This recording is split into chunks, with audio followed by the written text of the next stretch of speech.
미가 5장 5에서 15절 말씀입니다. 1절부터 듣겠습니다. 5장. 딸 군대여, 너는 때를 모을지어다.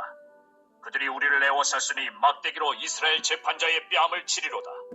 베들레헴 에브라다야, 너는 유다 족속 중에 작을지라도 이스라엘을 다스릴 자가 내게서 내게로 나올 것이라. 그의 근본은 상고에 영원에 있느니라. 그러므로 여인이 해산하기까지 그들을 붙여두시겠고, 그 후에는 그의 형제 가운데에 남은 자가 이스라엘 자손에게로 돌아오리니, 그가 여호와의 능력과 그의 하나님 여호와의 이름에 위엄을 의지하고 서서 목축하니 그들이 거주할 것이라. 이제 그가 창대하여 땅 끝까지 미치리라. 이 사람은 평강이 될 것이라. 아수르 사람이 우리 땅에 들어와서 우리 궁들을 밟을 때에는 우리가 7 목자와 8 군왕을 일으켜 그를 치리니, 그들이 칼로 아수르 땅을 황폐하게 하며 님으로 땅 어기를 황폐하게 하리라. 아수르 사람이 우리 땅에 들어와서 우리 지경을 밟을 때에는 그가 우리를 그에게서 건져내리라. 사랑하는 형제 여러분, 2월 1일 수요일 새벽 목상에 오신 것을 환영합니다. 어제 4절까지 보았는데요. 오늘 다시 들었습니다. 맥락을 알기 위해서 1절부터 들었는데, 1절 딸 군대여, 너는 때를 모을지어다. 그들이 우리를 애워쌌으니 막대기로 이스라엘 재판자의 뺨을 치리로다. 이스라엘 군대가 바벨론에 포위당하고 왕이 수치를 당하는 순환을 간단하게 언급한 예언입니다. 그러나 이스라엘의 순환은 훗날 그리스도의 탄생을 위한 산고와도 같습니다. 2절 베들레헴 에브라다야, 너는 유다 족속 중에 작을지라도 이스라엘을 다스릴 자가 내게서 내게로 나올 것이라. 그의 근본은 상고의 영원에 있느니라. 그리스도가 태어날 마을은 베들레헴 에브라다, 즉 베들레헴이고요. 그리스도의 지파는 유다 지파이고요. 그리스도는 이스라엘을 다스릴 자, 즉 왕이십니다. 그리고 그리스도는 하나님의 아들이십니다. 근본은 상고의 영원에 있다는 것이 바로 그 말씀입니다. 3절 그러므로 여인이 해산하기까지 그들을 붙여두시겠고, 그 후에는 그의 형제 가운데에 남은 자가 이스라엘 자손에게로 돌아오리니. 네. 여인이 해산하기까지는 동정녀에게서 그리스도가 탄생할 때까지이고, 또 그때까지는 이스라엘은 순환의 세월 가운데 있게 될 것이고요. 그러한 순환이 필요한 이유는 그리스도를 대망하게 하시는 것입니다. 바벨론 포로기에도 그리스도를 대망했고, 그리고 헬라 제국 시대 때도 이제 그러했죠. 그리고 로마의 지배를 받는 그때도 그리스도를 대망하는 것이 많았습니다. 그 후에는 그의 형제 가운데에 남은 자가 이스라엘 자손에게로 돌아오리니, 이렇게 돌아오게 된다는 것은 바벨론 포로 귀환으로서 예표되는 것처럼, 바벨론 포로 귀환은 최종 결과가 아니라 예표입니다. 예표되는 것처럼 남은 자들이 돌아왔죠. 남은 자들이 새 예루살렘 공동체를 이루는 것입니다. 바벨론 포로에서 귀환한 자들과 처음에 이스라엘이 멸망할 때의 인구를 생각해 보세요. 불과 5만 명밖에 돌아오지 않았습니다. 과거 수백만 인구가 멸망하여서 70년 지난 후에 남은 자는 5만 명인 것을 볼 때에 70년 순환의 시기에 그리스도를 대망하며 율법 교육을 이어간 가문들은 그리 많지 않았던 것을 알 수가 있습니다. 그처럼 그리스도의 초림 때에도 역시 모든 유대인이 아니라 남은 자가 진정한 이스라엘로서 그리스도께 돌아온다는 것입니다. 예수 그리스도의 십자가 이후 성전의 휘장이 찢어짐과 함께 유대교의 제의는 절대적인 의미가 없어졌고, 주후 70년 성전 파괴와 함께 유대교 제의는 역사 속에서 사라졌습니다. 그 유대인들 중에 진정 그리스도인으로 남은 자가 숫자가 얼마나 되겠습니까? 많지 않겠죠. 그러나 그리스도의 그 법도는 온 세계에 퍼졌습니다. 그 남은 자들로 인해서 말이죠. 자, 더 이상 제사법이 필요 없다고 하시는 것은 열방이 그리스도의 법도를 배우기 위해 몰려오기 때문에 제사법으로 묶어놓을 수 없는 것입니다. 율법의 의식법이 철폐되고 오직 믿음으로 구원받는 복음이 선포되면서 그리스도의 목양의 영역은 땅 끝까지가 되었습니다. 4절 그가 여호와의 능력과 그의 하나님 여호와의 이름의 위엄을 의지하고 서서 목축하니 그들이 거주할 것이라. 이제 그가 창대하여 땅 끝까지 미치리라. 선한 목자이신 그리스도의 다스림의 능력은 여호와의 능력이고 그리스도는 여호와의 이름으로 다스리시며 겸손과 성실로서 서서 섬기심으로 새 이스라엘로서 남은 자들은 그리스도 안에 평안히 거주하고 그 영역은 창대하게 확장되어서 땅끝까지입니다. 그래서 우리가 푸른 초장에 쉬는 그리고 물가로 인도하시는 우리 목자에게서 쉬는 것처럼 그렇게 그리스도 안에서는 평강이 있고 평강이 있습니다. 자, 5절 이 사람은 평강이 될 것이라. 아수르 사람이 우리 땅에 들어와서 우리 궁두를 밟을 때에는 우리가 7 목자와 8 군왕을 일으켜 그를 치리니 그들이 칼로 아수르 땅을 황폐하게 하며 니므롯 땅 어귀를 황폐하게 하리라.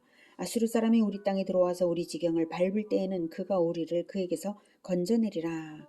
5절에 이 사람은 평강이 될 것이라. 그리스도는 평강 그 자체를 성취하시는 분이라는 것입니다. 평강 그 자체이신 분입니다. 평강의 왕이십니다.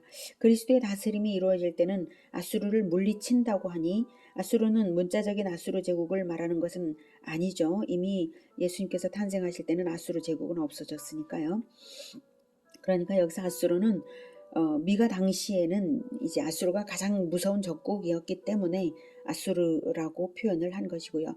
여기서 아수르는 오고 오는 모든 시대에 그리스도를 대적하여 교회를 무너뜨리는 모든 세력을 의미합니다. 그러므로 우리가 7 목자와 8 군왕을 일으켜 그를 즉 아수르를 치리니 이것도 역시 상징이고요. 아수르가 상징이니까 이것도 마찬가지 상징이고 그래서 그들이 칼로 친다라고 했을 때 칼도 상징이고요. 왜냐하면 그리스도가 평강의 왕이신데 칼로 치는 일이 없겠죠. 그래서 칼도 상징이고 그래서 아수르 땅 니므롯 땅을 황폐하게 하리라 했을 때 아수르 땅 니므롯 땅도 역시 상징입니다. 7 목자와 8 군왕은 7은 완전수, 즉 전체를 의미하는 수이고요. 8은 7을 넘어섬으로 넘치는 많은 수를 상징합니다. 목자와 군왕은 그리스도가 목자요 왕이시기 때문에 그리스도를 본받아서 자비와 자발적 적극성으로 십자가를 지면서 평강의 공동체를 이끌어가는 평강의 나라들을 건설해내는 그리스도의 제자들을 의미합니다. 근데 우리가 일으킨다고 했어요. 우리가 7 목자와 8 군왕을 우리가 일으켜 승리하겠노라 하니까 그리스도의 제자들을 양성하는 것이 바로 승리의 관건임을 알 수가 있습니다. 바벨론 포로 귀환자 5만 명도 어떤 사람들이었겠습니까? 바로 그리스도의 제자들처럼 말씀으로 양육되어서 그 포로기 70년을 그리스도의 제자로서 살아온 그러한 가문의 사람들, 후손들이 돌아온 것 아닙니까? 그거 생각해 보았을 때 그리스도의 제자들을 양성하는 그것이 바로 승리의 관건이다. 이렇게 말할 수 있습니다.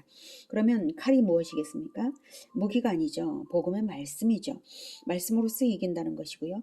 평강의 왕이신 그리스도께서 말씀을 무기로 싸우는 그리스도의 군사들을 이기게 하신다는 것입니다. 니므롯 땅, 아수르 땅. 니므롯 땅은 아수르 땅을 말합니다. 마귀의 세력 또는 복음을 대적하는 세상 나라 그런 그 영역 또는 그 영적인 영역을 의미합니다. 왜 아수르 땅을 니므롯 땅이라고 했냐면 니므롯은 바벨탑을 세운 것으로 추정되는 고대 바빌로니아의 유일한 왕이고 인류 최초의 권력자입니다. 영걸이라고 하죠. 영걸로 알려진 사냥꾼입니다. 니므롯은 창세기에 따르면 여호와 앞에서 용감한 사냥꾼이라고 번역되어 있는데요. 이게 좋은 의미가 아니라 나쁜 의미입니다. 누군가가 폭력을 무기로 권력을 잡는 자에 대하여는 아문은 니므롯같이 여호와 앞에 용감한 사냥꾼이라고 말할 정도였다고 속담이 생길 정도로 당시 세상을 두렵게 하면서 장악했던 왕, 그가 바로 니므롯입니다. 당시는 노아 홍수 직후 시대였고요. 하나님께서 육식을 처음 허락하신 시대로서 하나님은 피를 흘린 자의 피를 갚게 하겠다고 하셨죠. 그러면서 육식을 허락하셨어요. 그러니까 육식을 하기는 하되 피를 흘리는 것을 두려워하라 라는 의미 아닙니까? 그러면서 고기를 먹을 때도 그러니까 피는 먹지 말라 이렇게 말씀하신 그 시대거든요. 그러므로 홍수 심판을 주신 하나님을 두려워하면 짐승을 잡아먹는 일을 아무렇게나 할 수 있는 것이 아니라 하나님께서 우리를 구원하신 것을 감사하면서 제물의 피를 다 땅에 흘린 다음에 육식을 해야 하는 것입니다. 그러니 육식을 할 때는 사실 제사와 함께 한 것이죠. 어질고 선한 사람들은 그렇게 했겠죠. 그런데 니므롯은 사냥꾼이었다는 것이고 대제국을 건설한 것입니다. 이 사람이 제사를 즐겨 하기 위해서 사냥을 했겠습니까? 그것이 아니죠. 네. 그 당시에 사냥꾼이라고 하는 것은 기가 막힌 이 폭력꾼이었다라는 말과 동일한 것입니다. 여호와 앞에서 용감한 사냥꾼이라는 말은 그래서 겁없이 여호와를 대항하는 자라는 의미입니다. 그러므로 그의 폭력 앞에서 모든 사람들이 무릎을 꿇고 대제국이 건설된 것입니다. 그의 제국은 바벨론부터 아수르 땅까지였으므로 광대한 제국이었습니다. 그러나 그가 바벨탑을 건설하고 건설하는 중에 하나님께서 언어를 혼잡시키셔서 결국 다 흩어지고 말았습니다. 아무튼 바벨론부터 아수르 땅까지 그 광대한 제국을 건설했으므로 아수르 땅을 니므롯 땅이라고 말한 것이고요. 약육강식의 가치관으로 세상을 무력으로 정복하는 자들의 세상, 이것을 아수르 땅, 니므롯 땅이라고 표현한 것입니다. 그런 곳까지 평강의 복음을 무기로 평강의 왕께서 이기신다는 예언입니다. 그러니까 결국은 평강의 왕을 따르는 7목자 8군왕들은 그리스도의 제자라고 했는데요. 그들이 어떤 특성을 가졌기에 이길 수 있는지를 7, 8절에 말합니다.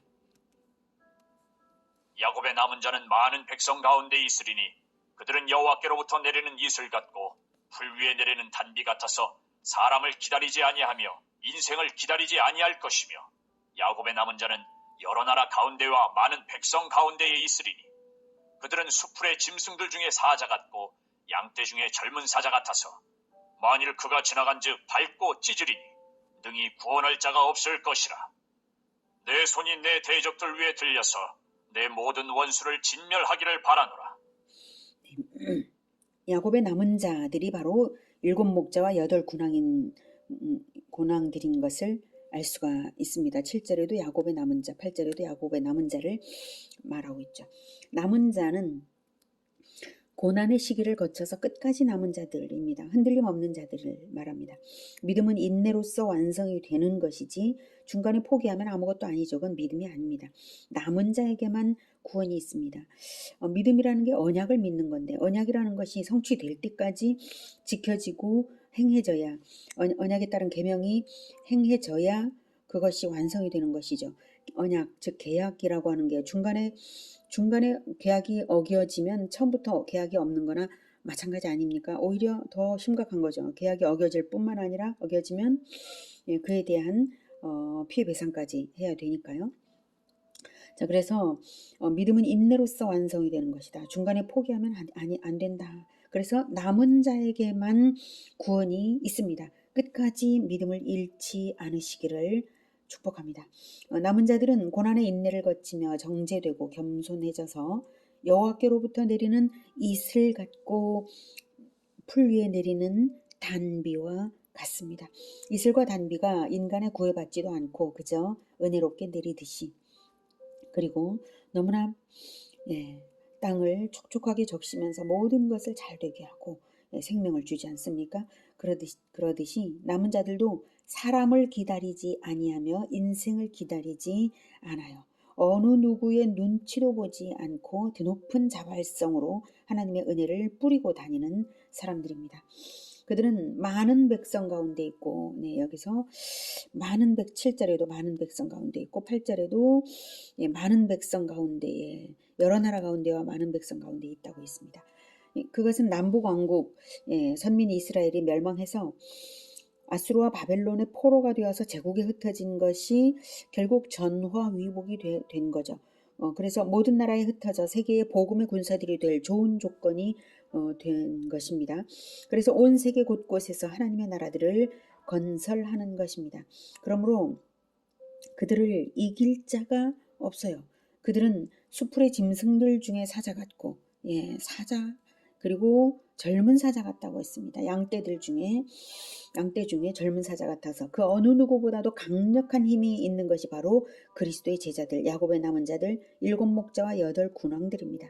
그들의 능력이 칼의 능력, 여기서 칼은 복음의 능력이죠. 그들의 능력이 평강의 왕이 이끄시니까요. 그래서 군사력이 아니라 복음의 능력이므로 여기서 만일 그가 지나간 즉 밟고 찢으리니 능히 구원할 자가 없을 것이라는 말은 복음으로 다 구원하기 때문에 복음을 믿는 자들을 구원하는 것이지 복음을 거부하는 자들은 구원이 없다라는 것입니다. 복음을 거부하는 자들은 자들에게는 다른 구원의 수단이 없다. 다른 구원주가 없다라고 하는 것입니다.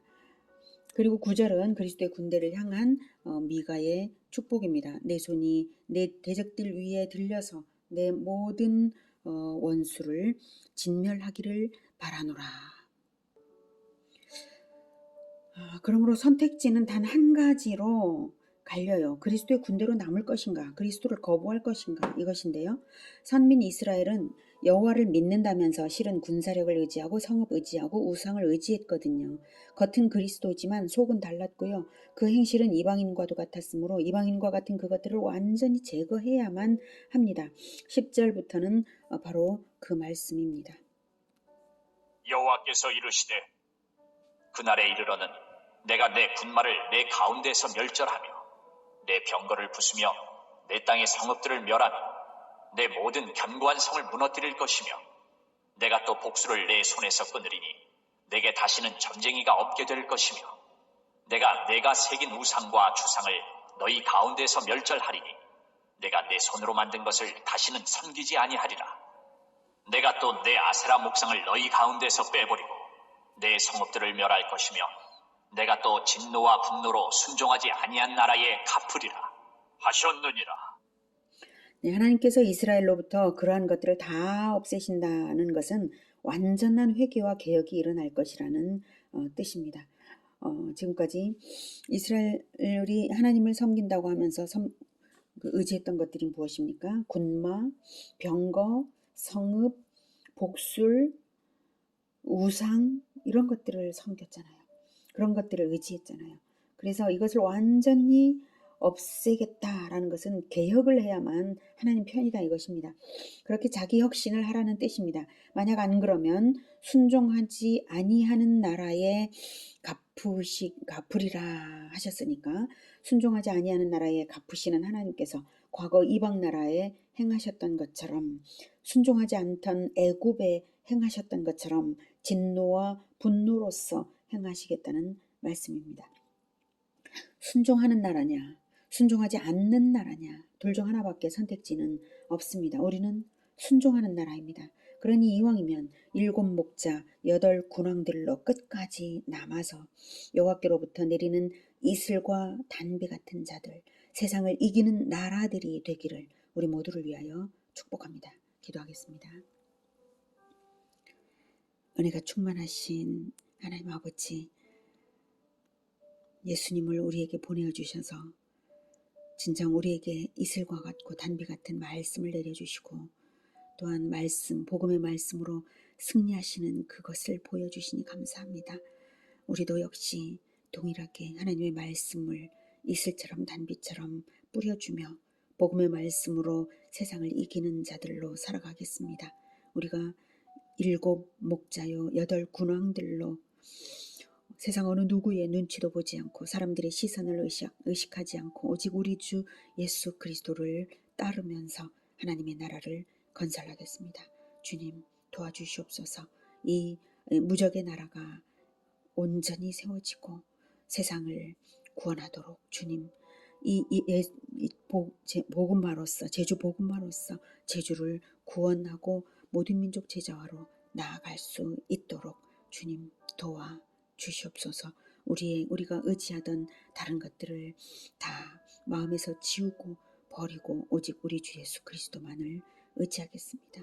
우리 하나님 의지합니다. 주님 붙들어 주시고 하나님 나라를 세워 주시옵소서. 예수님의 이름으로 기도드립니다. 아멘. 이어지는 시간은 개인 기도 시간입니다.